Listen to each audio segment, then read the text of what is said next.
fighting is one of the hardest things you can ever do. I wish my parents got me into boxing way before, and they never approved of my boxing. Well, what I am 24 now, I've got to think about my career over sport. So it could have been a lot better. Like that can be a very tricky thing to navigate, especially over here in Australia. It is very difficult for Australian boxers, and I feel for them. Being able to fund your own career as a boxer in Australia is very hard. Yeah. Social media is a massive challenge for fighters. That's a massive aspect that promoters lack in. They sign the fighter when they're at their best, but what about getting them to their best? I'd walk up to my construction management courses and I'd be like, I don't want to do this anymore. What started your passion for boxing? What lit that spark within you? Yeah, boxing has completely changed my life. Yeah. I was lost, and I joined a boxing gym where we all had common interests, and I was able to build up a sense of belonging. And it just gave me more of a purpose in life. It doesn't matter if I don't know the facts, but I will watch a boxing fight, and because I fought, I know exactly what to say. Yeah. The amount of confidence that gives you in other areas of life, even with boxing as well. The amount of life skills that boxing gives you outside of boxing is incredible. I've had a parent cry to me once, my daughter's being bullied in school and I don't know what to do. And my one instinct was get him into boxing. Today's episode is sponsored by TNC Metal Roofing. TNC Metal Roofing is a small family-owned business constantly striving to outdo competition on quality, appearance, and providing the most cost-effective roofing solutions. All aspects of metal roofing, from new roofs, re-roofs, fascia, and gutter-to-wall cladding. With many builders and private clientele, they are slowly growing to be the next big contender in North Brisbane.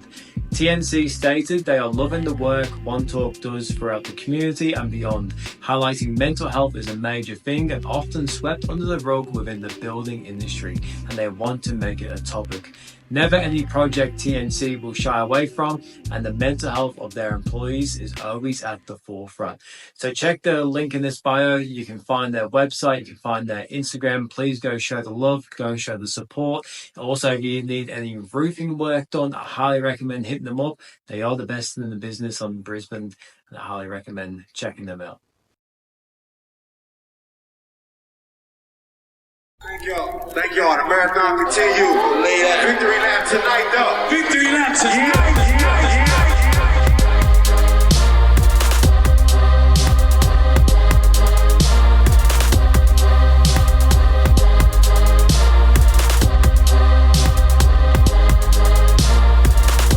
Welcome to the One Talk podcast with Ryan McCarthy.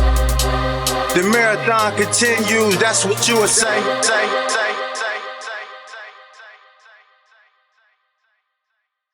Welcome to the One Talk podcast. Monique, how are you? Hey, I'm good. How are you? Doing really well, thank you. Keen for today's episode. You've been doing some really epic things lately. I saw you on stage with Crawford and Opataya. Yep. And you've been doing the weigh-ins yesterday as well? Yeah. So a couple of, I just finished the public workouts. Yeah. And then the press conference weigh-in today. Been busy up here in Gold Coast. So nice and warm up here. Yeah, definitely. Yeah, it'd be freezing down in Sydney at the moment. Yeah, I think mum and dad called me and they were like, oh, it's 6 degrees here. And I was like, it's like 20 here. Whatever. Yeah, because I'm flying to Adelaide next weekend to see my sister. And I was wearing the jumper up here and it was 22 degrees. And my sister's like, it's 6 degrees down there and you're wearing the jumper in 22. Crazy. But I think I've lost my English passport now because get cold in 22 degrees. So yeah, don't go back there. I mean, it's so funny. The first time I went to London, I've only travelled internationally once. Yeah. Which is I know a lot of people find that weird. I went over for boxing and the 1 week I went to London, I packed, I'm talking jumpers, coats.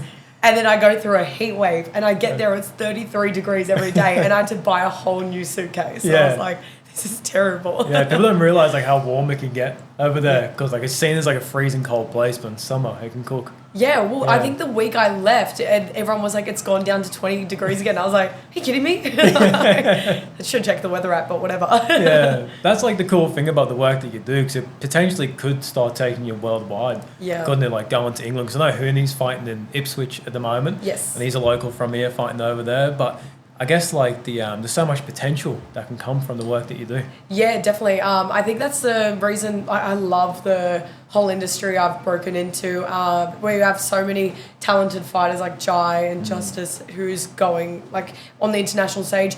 it's pretty sad to say that Jai, this is the last time he'll probably fight in Australia for a long time. But it's also so exciting considering that he's going to the big stage over international waters, and I love that. Yeah, going to do the big thing overseas, try and become undisputed, which would be good. But it's been good because I find at the moment, I might be biased because, I'm half Australian basically now. Yeah. I feel like Australia has some of the best fighters in the world. Yeah. Like when I think about Obitaya, and when I think about we got Zoo, we got Liam Wilson, there's so many great fighters in Australia at the moment, and I'm really keen to see what this next generation is going to look like coming up. Yeah, the thing about Australia as well, we have, compared to the rest of the world, the USA, we have so a lot less people. Yeah. So when you look at the caliber of fighters that are coming out of Australia, and they're so good, and when they come to the international stage, it's like we're this big compared to all these other fighters. And in their gyms, you got to remember that our sparring is also limited in the sense of they've got so many more people into boxing. And the problem with Australia and also New South Wales is the boxing age is 14. So over in Ireland, which is a big one where they're massive into boxing, the boxing age is a lot younger. So by the time that our guys fight, they've already fighting people from Ireland that have got 20 fights under their belt. And they're just having their first fight, which I find it's a massive disadvantage for Australian boxing. So hopefully that eventually changes. I know it's better in other states, but New South Wales were one of the biggest for boxing. It's definitely a downfall. Hopefully that does change because it makes sense, because I interviewed a fighter called Brandon McCarthy, and he's from Ireland, currently in LA, getting up his professional fights over there. But he was saying the same, at the age of 11 he was competing for titles and things like that. But over in Australia, like you said, at the age of 14, it makes it a lot harder, because if you grow up as such a young kid and you develop at a younger age, it makes it more easier to tap into professionalism earlier. Where I find a lot of the fighters that I've interviewed step into professional boxing at a later age because of that. Yeah, definitely. And it's a massive disadvantage because I know that kids are going through school, and by the time they get to 18, they've got a lot more man strength, or women mature a lot earlier. But having fights underneath your belt before 14, I feel like that as a kid really develops you. It's like a Sunday soccer. And my biggest thing was I wish my parents got me into boxing way before I was when I was in school. And they never approved of my boxing, but I wish they did, because I feel like I would have gone further with the sport, because when you hit what I am 24 now, I've got to think about my career over sport. So it could have been a lot better. 100%, because I played soccer my whole life growing up. I stopped playing when I was 15 or 16, got back into it this year. So I haven't played for 10 years. I'm 27 now. But it still feels like I'm still pretty good at it, even though I had a 10-year break, because I grew up playing it. Compared to if I never played it till 14 and played now, I probably wouldn't be at a similar skill level because of that. And it's similar with boxing. And even thinking about it now on the spot, it's incredible to see where Australian boxers are and how many world champions we got, considering that fact as well, where people can't step into it until the age of 14. And to see how fighters are developing at the moment and getting so many world champions, it's quite incredible. And it's just making me think how much better and how many more Australian world champions we'd have if we could start younger. Yeah, definitely. And money's a big problem in Australia when it comes to boxers, because it's a broke sport for a very long time of their career. And the biggest thing is Australia is so far away from the rest of the world. So for boxers that want to get the quality sparring, the quality, trainings to build up their own assets, to travel 24 hours on a plane to the other side of the world, expensive.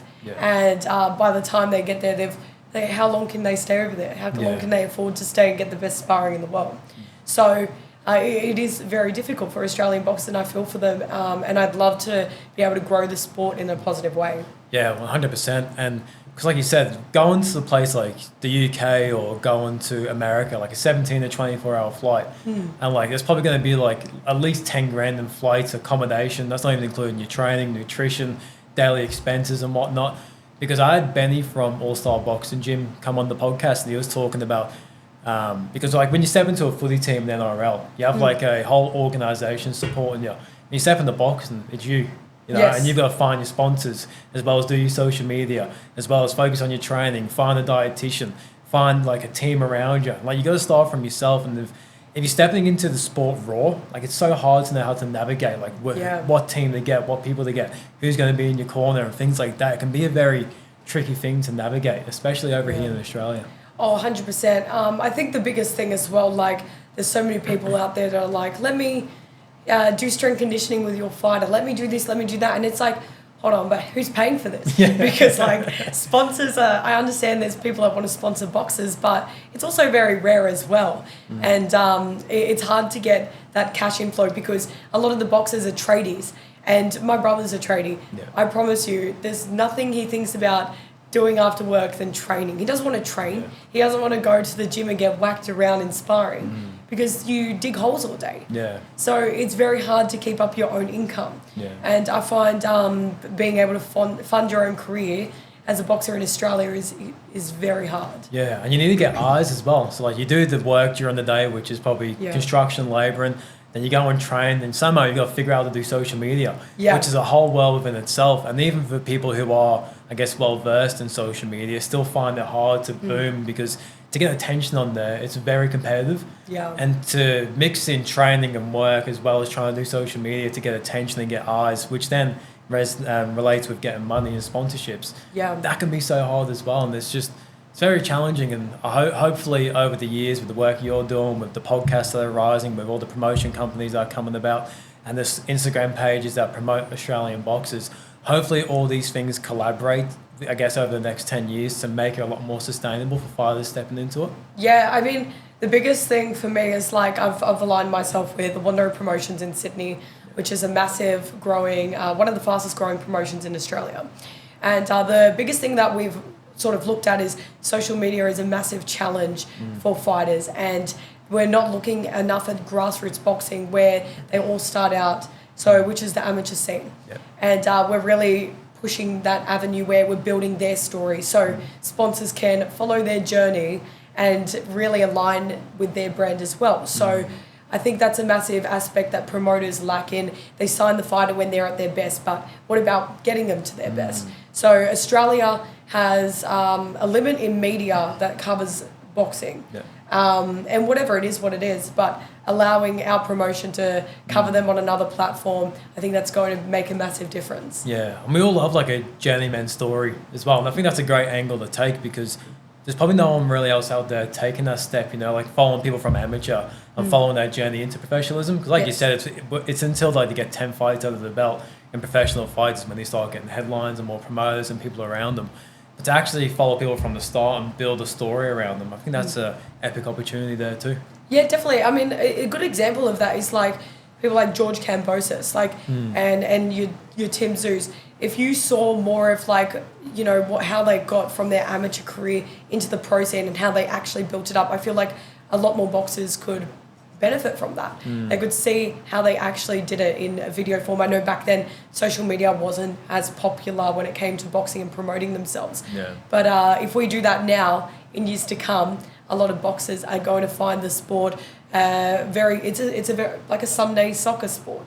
Because boxing, when I first started as a female, was like it wasn't treated as like every weekend you do a fight, you'd have to like build it up and prepare. But I think something for amateurs that they should really do is have a fight every couple of weeks, keep really active, and then build yourself up through social media that way as well, showing what you're doing day to day. And I think that's a massive trend that's going around at the moment, day to day things. People are actually curious what people do every day. And it's also hard for people to find fights as well, which blows my mind, like especially world champions. And like the males, but also the females. Like we have an Australian world champion, Shay Keneally, but she was struggling for so long to find someone to fight her. And it's like she's got a world title belt there, but to organise a fight, there's so many politics and logistics in it. And I'm just hoping that we can find a way eventually to make, I guess, the process a lot smoother so people can keep fighting. Because at the end of the day, like these boxers are giving up everything and dedicating their life to this sport. But if they are not competing or have no fights coming up, like that's their main income. And if they can't do that, they have to step back and go into work and find other ways to make money. But that takes away from the craft. And when they get taken away from the craft, that can maybe have an effect on skill level because they're not able to dedicate themselves as much within the boxing world. And I think, and I hope that, I guess, the politics and logistics of organising fights comes a little bit easier over time, especially in women's boxing. Yeah, definitely. I think that's the main reason. So, like, well, it is the main reason I stopped fighting. Yeah. Is the fact that, you know, I was spending so much time working, building my career, that the amount I would spend in the gym, my opponents were doing double the amount of work to me, and my fitness was dropping back, and I was not at, because when I was fighting in Golden Gloves and New South Wales titles, I was probably the highest of my fitness, and I was the sharpest I've ever been. So I compare myself back to then, and I jumped in the ring for an exhibition, and I was just like not the same at all. Yeah. And it just came down to the amount I spend in the gym, the fitness I was building up, but I was spending that all on my career. So I was nowhere near my opponents, and I just think, like, I'm not going to give the best of my ability. Makes it curious though, like if we step back a bit, like what started your passion for boxing? Like what lit that spark within you to, I guess, maybe start training, start competing, start the work you're doing now? Like what was the beginning of it for you? Yeah, it's so crazy. I actually spoke about this yesterday with someone. They were like, how did you, because they were like, are you a boxer? And I was like, yeah. Like I fought for quite a while. Like my biggest thing, I couldn't get fights, and I didn't want to fight the same girl over and over again. Yeah. I fought a couple of my sparring partners, which I don't know if that was the best decision, because I was quite close with them, and I just wanted to fight. I was very desperate to get in the ring. And the biggest thing about amateur boxing is that you sometimes week of fights pull out, or like if a card's not submitted in time, it pulls out. Yeah. And that was quite frustrating for me, getting told, hey, it's not going to happen, 2 months, maybe is your next one. I was like, that was so frustrating. Yeah, I can imagine. And especially at my weight, which was 48. So, and I got into boxing so random. You're going to think this is really weird, but I was a big sports person. I was a great runner. Like I used to hold titles at my school. I was quite good at like breaking times for like mainly 400, 800, and I love sprinting. I was like the best sprinter, and I love soccer. Footy was big, like on all sports, right? Yeah. And then pretty much I always said to my parents, like I really wanted to get into boxing, but because I come from like a strict like Italian background, no chance of getting into boxing. And my brother, I was so cut because my dad went and signed him up to a boxing gym. Yeah. As I'm the one who's like, pick me, I want to go to do boxing, and he was like, yeah, that's not happening. So I finished school, and I was looking for a job pretty desperately, and I was like, I'll work in a gym, and I was just on Seek applying for jobs. You're gonna think this is so random. I'm just applying for jobs, and then I don't really look at what I was applying for back then. Yeah. Anyways, I get a call one day, and it was like, hey, do you want to come and work in a boxing gym? And I was like, I'm not sure. And I just thought like, whatever, I'll go down for the interview, but I wasn't like 100% interested.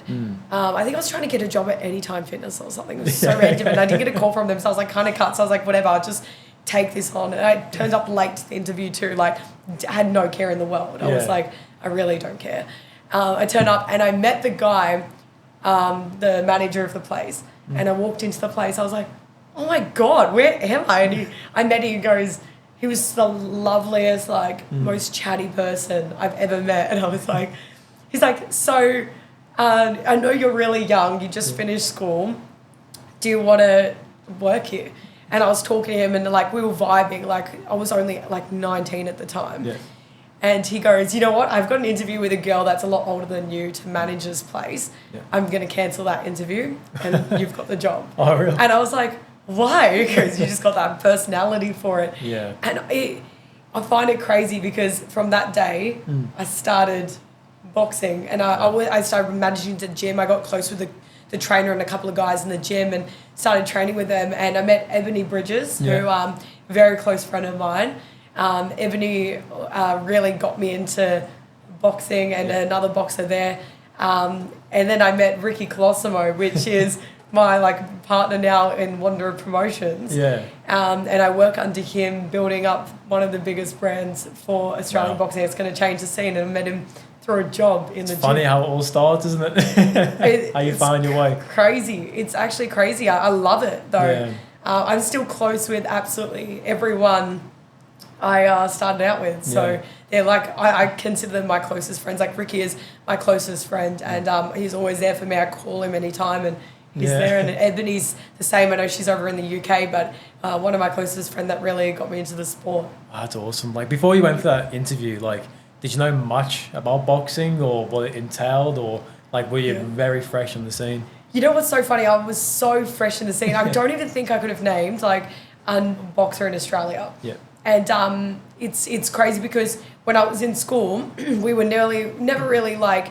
I think the massive problem with school is that they don't really branch you out. Yeah. So I was always told I was never a smart kid in school, never really book smart. I was just a sporting person. Yeah. But boxing was never exposed to us. And once I started in that gym, I was very close with one of the fighters there. I went to every one of his sparring. So at that time, he was sparring Tim Tszyu, Mateo Tapia, Cole Mazudia. He was sparring all these guys. And I was going with him to those spars, and it's crazy because I was meeting all these people for the first time and learning from the best about the sport, so fresh. And now I'm close to these guys to this day. I'm doing interviews with them, and I was like, I've met you years ago, and they don't even remember that I probably was in that gym. Yeah, well, like with that sparring. Like, to start from going to that interview to then fast forward and being on the stage of Oppenheimer and Crawford. Like, what a journey that is within itself, you know? Yeah, it's, I feel like I do a lot. Yeah. I'm spamming Australian boxing social media at the moment. My biggest thing as well, so that guy that I met, his name was Stan, the guy who hired me to that boxing gym. This is crazy. The way I got into full-time traffic reporting was through him. Oh, really? So not only did I was working at that gym for 2 years of my life. By the end of it, he comes up to me and goes, "What do you want to do?" Yeah. And I was studying construction management for all this time. And I was thinking, I'd walk up to my construction management courses and I'd be like, I don't want to do this anymore. No one was hiring back then females in construction, boring desk jobs. There was nothing I was a very hands-on deck type of girl. Yeah. No one was hiring me. So I just thought this career is a dead end for me. And then when he said to me, "What do you want to do?" I said, honestly, I want to be on TV. I want to be changing media. I want to be that person. And I was 20 at the time. And he goes, "Done.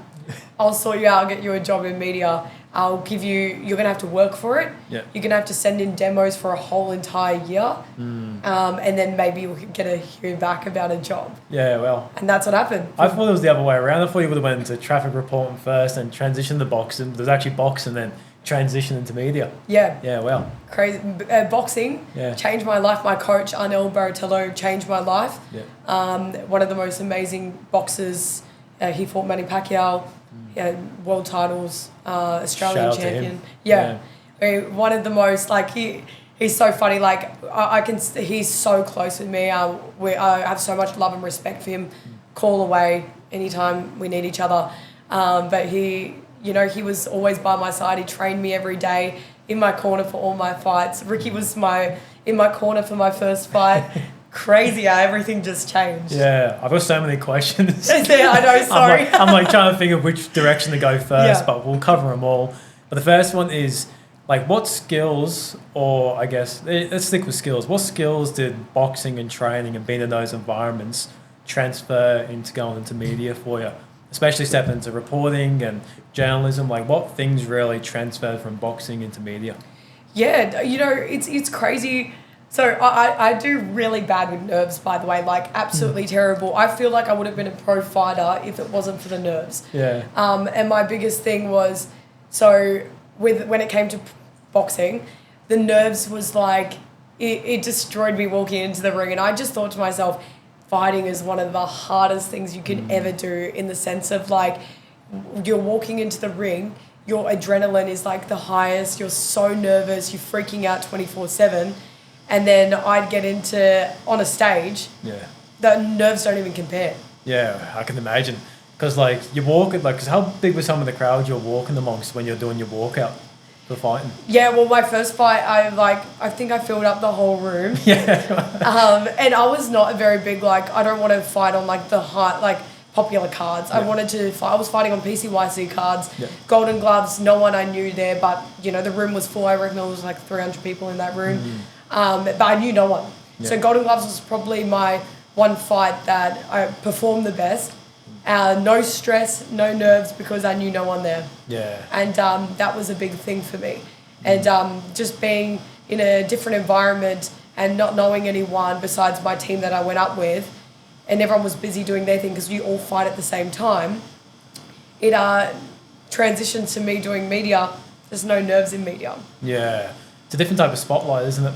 Yeah. But like what's a belief that you had or have, or a story that you tell yourself that really helps you perform under pressure? Yeah, well, I just say, I'm meant to be here. I know my shit. And the thing is, even if I don't know facts about, just say, like, because I don't know every boxer in the world. Yeah. Like I know the mainstream media covered ones. And I know like a lot of the ones that I've connected with over the years and I've personally looked into. But there's a lot of fighters that you miss. Yeah. So my biggest thing is, it doesn't matter if I don't know the facts, but I will watch a boxing fight, and because I've fought, I know exactly what to say. Yeah. So I can tell you who's on the back foot, who's winning, who's landing more punches, who's got their guard up, who's dropping, what do I think the next punch is going to be in the next round. And I think being in the media game as a fighter is a massive benefit. And I would never say that I would never get back in the ring, because I'd love to get back in the ring one day, and I'd love to turn pro at one point. If that's like Ebony, my friend, who is now killing it, she turned pro very late in her early 30s. Yeah. Wow. So I have time. Yeah. What was yours? Yeah, I can do it any time. I'm not putting any limit on myself. I just think right now I'm building myself up in another avenue, and I'm so lucky that it aligns with what I love, which is boxing. Yeah, and I think that's good too. Like, it's a good piece of advice to have as well for people who maybe step into work that you want to do, is like, you don't have to know everything. Like, you can, you're a student of the game, whether that's with training, whether that's through media. Because within boxing, there's so many things still to learn. Within media, there's still so many people to still learn about, because people are constantly coming up and whatnot. But you constantly have the attitude like, I'm a student, and that's fine. Yeah. Then you take so much pressure off yourself, and you're actually able to be present in the moment and think about what's happening now. Yeah, 100%. I feel like I'm always learning. I learn every single day. And the biggest thing for me is, the bigger show I take on, the more I absorb, and I just notice the difference even in myself going into the next show. Yeah. The biggest highlight for me was the Terence Crawford and Jai sit-down chat. And I remember sitting there, and it was just like a podcast in front of people. And it's so funny, because I was all right at public speaking, but I was never I was always a bit nervous for it in school. And I was in a crowd of in front of 5 people. Yeah. And it's so crazy since I started boxing, and the way I got onto the stage the other night doing that chat, I was like, this is where I'm supposed to be. There was no nerves. It was so chill. Me and Terence are having a laugh. Jai is so lovely. He's both the amazing people in the sport. And I was just in there I forgot there was people in front of us. Yeah. So it was great. It shows the importance of following something you're passionate about and that you love, because you feel like it's all natural. So I was the same in school. I'd never do public speaking. I'd tell my teacher, look, I'd rather get detention than do it. Yeah. But then, I public speak, do events and things like that, but it feels natural to me. That's because, I'm speaking on topics I'm passionate about and that I love. And I find that when you do find that thing and you follow it, it can feel very natural and easy for you. It takes away all those nerves and the self-belief and the doubts and things like that. You may still have them along the way, but you're able to back yourself a lot more, because you know that you have a connection to it. Yeah, definitely. The biggest thing I'd say, especially in schools around Australia, the biggest problem that I find, and I know unpopular opinion, so this probably might get a bad comment after it, but they force you into universities. Oh, yeah. They force you down this one avenue, and they force you to learn a certain way. And there's not every kid is like that. No. There was in my school, they never told us, doing media and sport was we should promote that. We should build up people's confidence and talk in front of, and be creative and be really into sport in a journalism way. And I didn't go to uni. I did go to uni, but I failed all my stuff. I was never I'm not a studier. Yeah. If I love something, which is a little niche, I'll be obsessed with it. Yeah. But I'm not very good at absorbing information that I don't care about. Yeah. And I think that a lot of kids are like that. But, you know, my sister's completely different. My sister's becoming a lawyer like, I think she's got 2 months left. Yeah. And she's a gun at studying. And me and my brother are like, that's weird. Like, we don't do that. So are you adopted? So like, she's so intelligent. And I just say, like, I swear there's so many people that are so different to that real mainstream learn of schooling that Australia really pushes. Yeah, and it's like not one shoe fits all. That was the same. I got kicked out of school in grade 11 because I was the same. Like, I didn't want to learn the information that I was getting taught. Yep. Like, I remember I had to dedicate like 12 weeks to learn about plants. And like, I never had aspirations to be a gardener or horticulture landscaper. Like, you know, I like the earth, but like, I'm not passionate about plants, you know. I'm not hating on plants, but like, I don't want to learn about it every day. And there was nothing within school that I could learn that really lit me up. Yeah. And then when I left school, I ended up doing TAFE just to complete year 12, just so I can say I had a certificate. Then within TAFE, I picked a class in psychology. Then from there, I was like, I love mental health. And then I started learning more about mental health and started doing work in the community for mental health and doing youth work, and then that was my passion. But back in school, like, that was never an option for me to even to explore. Like, you can't really explore what your interests are. It's like, all right, these are your classes, this is what you have to do, whether you like it or not. And I feel like that, I guess, pins and limits a lot of potential in the world and a lot of great things that can happen or come about. Like, it could limit the next best boxer in history or the next artist, artist in history, and so many different things, because we're limiting people's potential by not letting them be creative or not letting them enter a flow state in things that they may, you know, get great at. Yeah, I totally agree. Like, even just coming up through school, we maybe should have gone to like more of a creative school. But how am I supposed to know that's what I wanted to do in life? Yeah. I didn't know until I was like 23, and I just worked out. I was working and just got into radio. I was working at Kiss 106.5, and like working across Australia I was behind the scenes, you know. Yeah. I didn't know for a very long time, but I think English was probably, like, taking back now, English is a massive thing in school, and I think that was probably the only subject that really benefited me. I think I was quite good at English, but that was the only thing I'd probably take away and be like, yeah, that was quite good. Yeah. And that really benefited me later on. I just think, look, we could have done something different. I could have been more a theatre kid, but that was never cool in school. Yeah. So I was always like a sporting kid, but now I look back, I wish I got into theatre. I wish I did all that. I couldn't sing. I could not sing. My sister's a great singer. I am not a great singer. But like, I could have been, you know, on stage back then, and wow, I think that would have catapulted my whole career a lot sooner. Yeah, and I think like especially doing like public speaking or doing things on stage, like it breeds a different type of confidence into you. Yeah. Because once I started, because like when I first started doing public speaking, like I was shit scared to do it. Yeah. But the more I did it, the more it started to feel natural. And like the amount of confidence that gives you in other areas of life, like you study and you practice one thing, like even with boxing as well, going back to boxing, like the amount of life skills that boxing gives you outside of boxing is incredible. Same thing with public speaking or doing theatre, like doing one thing can apply so many skills to so many different things.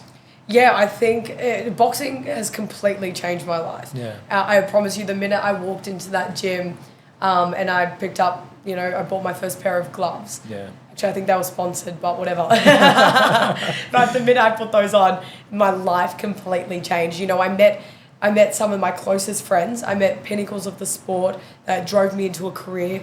I changed my mentality around how I manage stresses in life, how I manage like high pressure situation. Getting on stage now is just natural. Yeah. And even just performing in front of a crowd and, even just doing pad work in front of people, I just feel like, wow, I'm in my element and completely just did I was, you know what it does as well? It gives you a sense of belonging, which I always struggled with through school, leaving school. Yeah. I was lost. And I joined a boxing gym where we all had common interests, and I was able to build up a sense of belonging.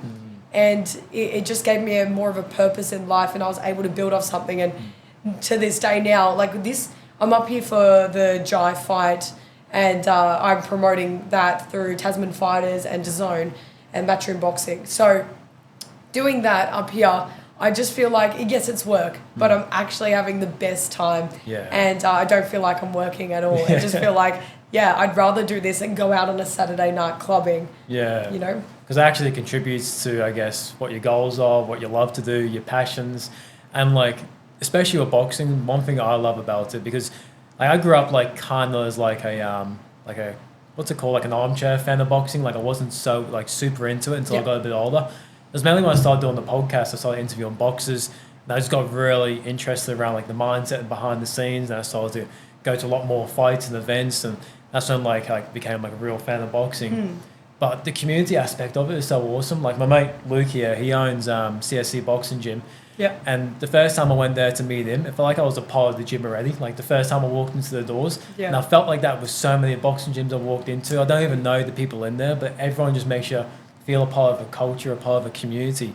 That's one of the reasons I love boxing. I think that's another reason why I think it's important for young people to step into boxing too, because like you learn discipline and resilience and willpower, and you learn so many skills, but just the community aspect of it too. Like, because there's a saying that you become the sum of the 5 people that you hang around.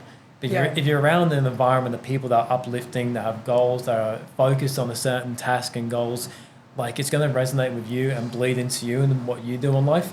I think that's so important for young people, and especially not just young people. I guess even if an adult wants to step into a boxing gym, like how many shifts they can get from it too. Yeah. But just community and culture, I love in boxing. Yeah, that's such an important thing. You know, my biggest thing is like, I'd love to help out kids who get bullied in school. Yeah. The biggest thing that people come to me, I've had parents like, because my mum owns a hair salon, so a lot of parents come in there, and I've had a parent cry to me once, like, my daughter's being bullied in school and I don't know what to do. And my one instinct was get them into boxing. Yeah. And I'll tell you why, because at school they don't feel like they belong. Yeah. At school they're not confident because they're being pulled down every 2 seconds by someone who's more confident than them. Put them into a sport where they have a sense of belonging, they build a confidence, and they're able to develop on themselves mentally, physically, and just emotionally. Yeah. And it gives them something outside of the school world, because my biggest thing was I left school and I was lost. I didn't know what to do. I was arguing with my parents because they were like, what are you going to do? You're doing construction management, you hate it, you're not going to, like, do you see a career there? And I was like, I don't know. Yeah. I just left school and now I've got a HEC step. Like, So much pressure. I was like, what do I do? I'm so young. Like, I should have just taken a year off and studied, taken a year off away from study and just worked and figured out who I was. Yeah. And the best thing I ever did was walk into that boxing gym. And I swear, like, I'm not even joking. People say, like, oh, no, I'm exaggerating. It literally changed my life. It built my whole career. It changed me as a person, how I deal with people. People say, you're so confident, you're so mature. Yeah, because I went into a boxing gym where the oldest person in there was 60 years old. The youngest person was, like, 8 years old. I had the range of people, and I was able to talk to everyone and change my personality as if every time I talk to someone, if they're an 8-year-old kid, I'm going to have a laugh and make them excited. 60-year-old man, have a normal chat with someone. It's so important. Yeah. Did you find, like, with boxing as well, like, it helped just, like, pull back the curtains of who you truly are? Yeah. You know what I mean? Like, because before that, like, especially when you leave school, there's so much pressure because you either go to uni or get a trade. It's like when I got kicked out of school, I become a carpenter and I absolutely hated it. Like, just 12 hours a day, just slogging away in the sun, just building house frames. I absolutely hated it. And I felt like I had to stick with it because it was rather that or go to uni. I was like, I can't go to uni. I got kicked out of school. But anyway, I found this something that I was passionate about, which is really good. But you find like it really just helped you push back the curtains and be like, oh, there's so much more to me than I knew. Yeah, definitely. Like, I feel I became a new person. And, you know, I was very young as well. Like, I think I joined the gym at 19. And when you're 19... like, what are you even doing? And I had, like, a girl say to me the other day, like, she messaged me, and I get, like, I respond to, obviously I don't respond to too many messages of, like, guys and stuff, like, because then my DMs just get flooded. Yeah. But if I see someone in person, I'll give them the time of day, because I'm a very in-person type of human. And this girl said to me, she's like, you know, I'm 19, I don't know what I want to do, and I feel a bit lost. And I said, well, I know what you got to do. You've got to find what you're passionate about. Scrub back everything else. Do you love what you're doing? Do you wake up? You spend 5 days of your life working at a job. Do you want to wake up every single day and hate your life? And what 2 days, which is the weekend, really hang for the weekend and just say, oh, I've made it. I think that's the worst thing you can do. You have to love what you do. You have to be passionate about it. I understand, like, some people, like, my brother's a plumber. I'm sure he doesn't wake up every morning saying, I can't wait to clean out someone's pipes of shit today. You know what I mean? But at least he wakes up and he goes, I'm going to have a laugh with the tradesmen today, do a mad job and be so good at what I do 100. that I'm confident and I can build my own business. Yeah. And I think if you're like that and you look at life like that rather than thinking, I've got to do 9 to 5 and I dread it. That's 5 days of your life. Yeah. Like, don't do that to yourself. Yeah, it's like 40 hours a week, and that's a big chunk if you add that up over time as well. And like when you do a job that you hate and then you live for the weekend, like if you get called to work on the weekend, it's like the worst thing possible. Yeah. But now, like when you're doing something that you love doing, work on the weekend is a good thing. Like you said, you'd rather be doing what you're doing now rather than going out. Like today we're doing a podcast, you know, it's Saturday. After this you got the weigh-ins and whatnot. Tomorrow you've got the fight. Yeah. Like even though you're working on the weekend, but it's not like, it doesn't really feel like work too much, does it? Because you're doing something that you truly love. Well, I work every single day of the week. I don't have time off, and which I don't know if you know, but because I'm a full-time traffic reporter, like I do helicopter traffic. I get up in a helicopter every morning, right? And so you're Chopper Dave. Chopper Dave. Oh, he's so lovely, Chopper Dave. I know he's like famous up here, so shout out to Chopper Dave. But you know, doing that, I'm not sure if I was afraid of heights before, but there's no chance. If I didn't do boxing, there's no chance I would have been able to push my fear and get into a helicopter. Yeah. And I remember I agreed and I took the job. And she was like, to my manager, she was like, have you been in a helicopter before? And I was like, no. Do you want to check before you do this? And I was like, oh yeah, sure, I'll go on a fly. But it was like so random. But my biggest thing was like, just even building myself up in that aspect and, you know, really pushing my fears. I was able to build a whole career for myself. And I wake up at 4 a.m. every single morning and I work, so I do 5 to 9 or 5:30 to 9. And then I work in the afternoon, 2 o'clock to 7 o'clock. So then in the middle of the day, I have a few hours, which is like a break because I have an 8-hour shift split up into 2. Yep. I do boxing work. So I'm working from pretty much the minute I open my eyes all the way to the end because of social media as well. Yeah. Always working. So that's a large chunk of my life where I'm spending just on my career. I have to love what I'm doing. Yeah. Otherwise, what am I doing it for? But it's purposeful, which is the main thing. 100%. But I've got a question around the helicopter traffic reporting. Yeah. Super random. Tell me. But like when you're doing the traffic reports, do you like go in the helicopter and just look for traffic, or is it like you go to the street and you go over this certain area and there's traffic, or do you get up there and you just got to try and find it? You know what's so funny? People think I'm like I got a script. I'm like, no, I don't have a script up there. Like I just go up and wing it. Yeah, I go up there and, you know, like we get calls like there's a crash here and I'll go and head over to the crash. I'll film the crash and I'll film the traffic delays heading up to it and then I know what road that is because I researched it and we learn on the go. I know where the road is. It's all live. It's all, you know, it's very raw.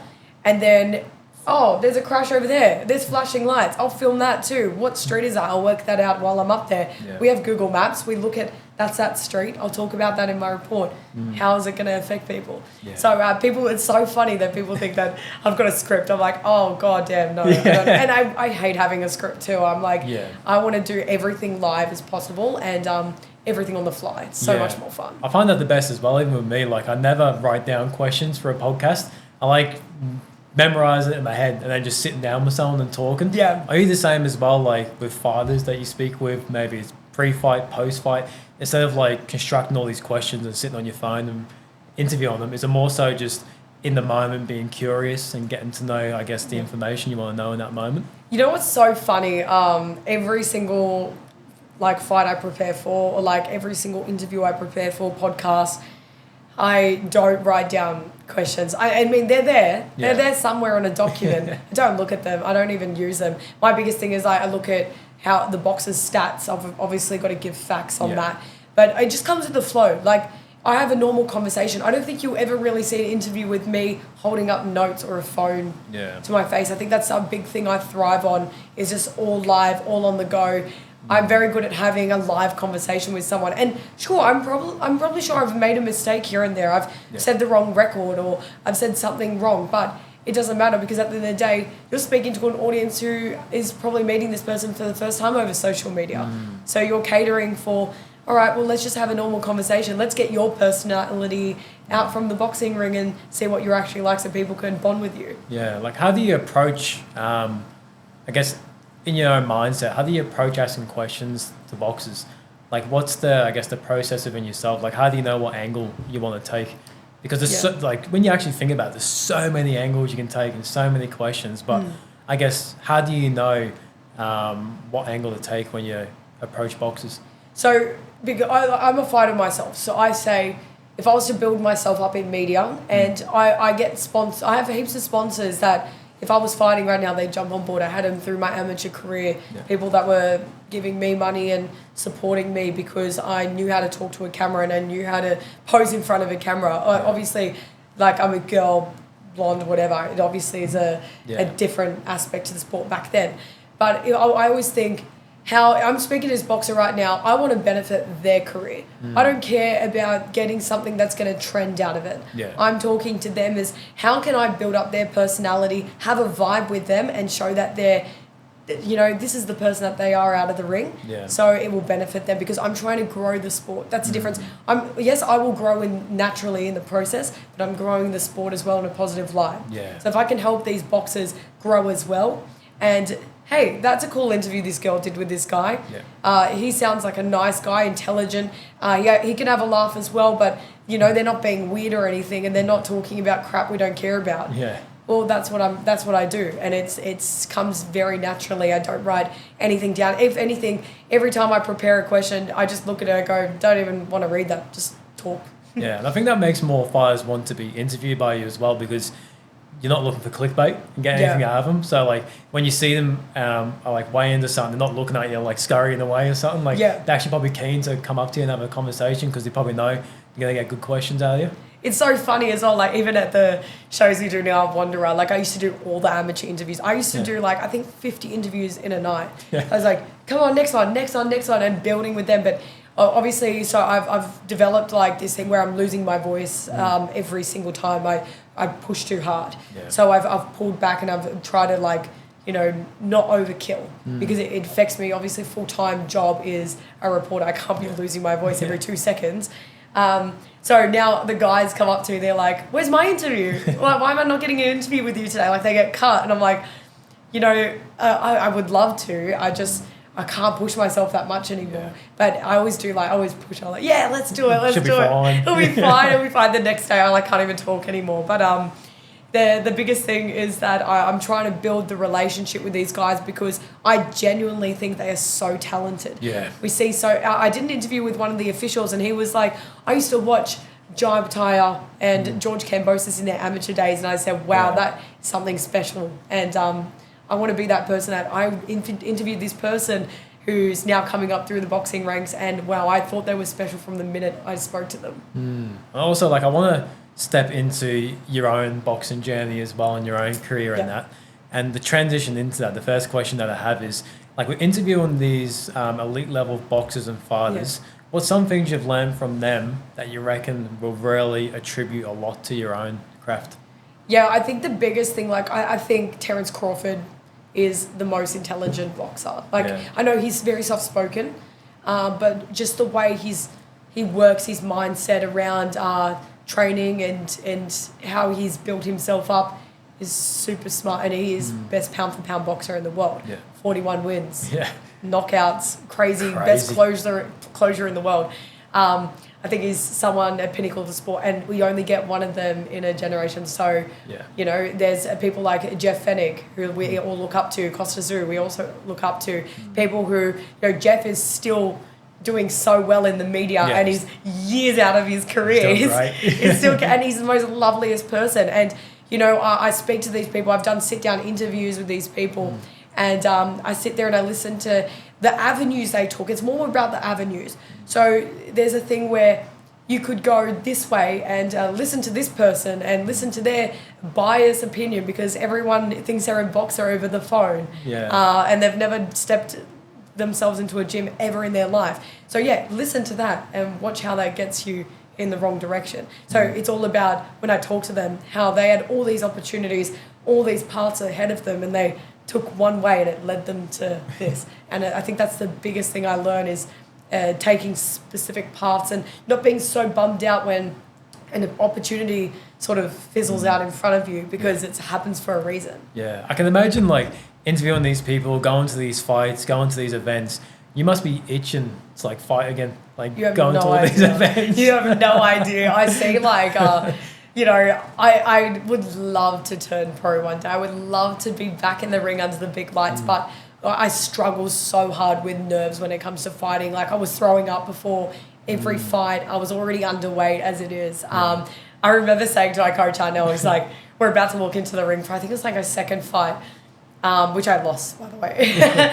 And he'd go, I'm walking in, I go, take my mouth guard out right now. And he goes, what's wrong? He goes, you're not going to. I was like, I'm going to throw up, do it now. And he's like, he's like, just shut up, just get in there. Don't do this to me. Don't make it awkward. And I was like, I can't. Don't make it awkward. Yeah, he's like, don't throw up now. But like 1 second away from walking in the ring. I was like, I couldn't do it. The nerves are like, but when you get your hand risen or you step out of that ring and like maybe like round 2, you're like, this is the best thing ever. And I wish that I was able to manage that beginning bit, because the feeling of being in there and coming out, I'm like, I want to do that again. I want to do it again. And Golden Gloves was a massive thing for me, where I fell in love with being in the ring because I had everyone around me cheering for me. I was not nervous at all. The confidence was there. And I just remember saying like, oh, I want to stay in the sport. And ever since that, I've chased that. You chase an adrenaline. The feeling, every boxer can relate, the feeling of your hand risen, and then the praise comes after.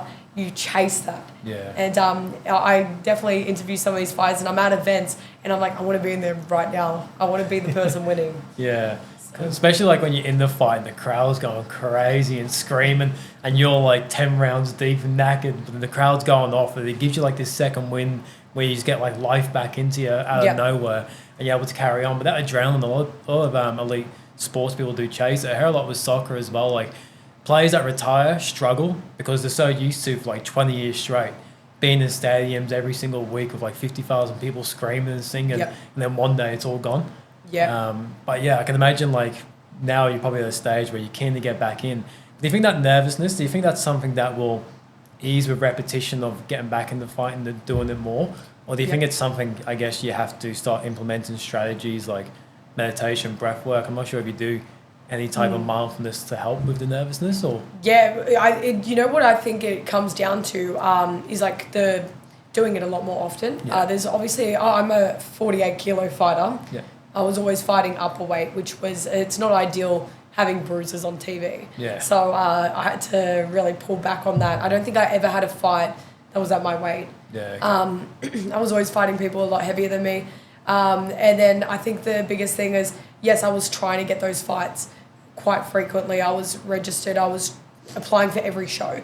Was never really getting matched up. I know it's probably different now, but I'm in a different scheme of things where now the nerves come down to, I don't think I'm fit enough anymore, and I don't have the time to get fit. Yeah. So because I'm dedicating so much time to my career and building, I've got to have money to do this career, you know. Boxing is a broke sport. I don't make money out of doing what I'm doing. Yeah. I have a full-time job that keeps me afloat, and which I love and I'm very grateful for. Yeah. But you know, I don't have the time to say I'm just going to train like I used to train twice a day. I don't have time for that anymore. Yeah. So I'm not the fittest I'll ever be, and because I know in the back of my mind how fit I used to be, and when I used to walk into the ring, I'd be like, I am there. If I lose this fight, it's on my performance, but it will not be on my preparation because I prepared perfectly for this. Yeah, because if you go into it now, your opposition's probably going to be training like 3-4 hours a day. If you can't commit that, like you don't want to step in there, I guess, half prepared for a fight. Like you want to be fully committed.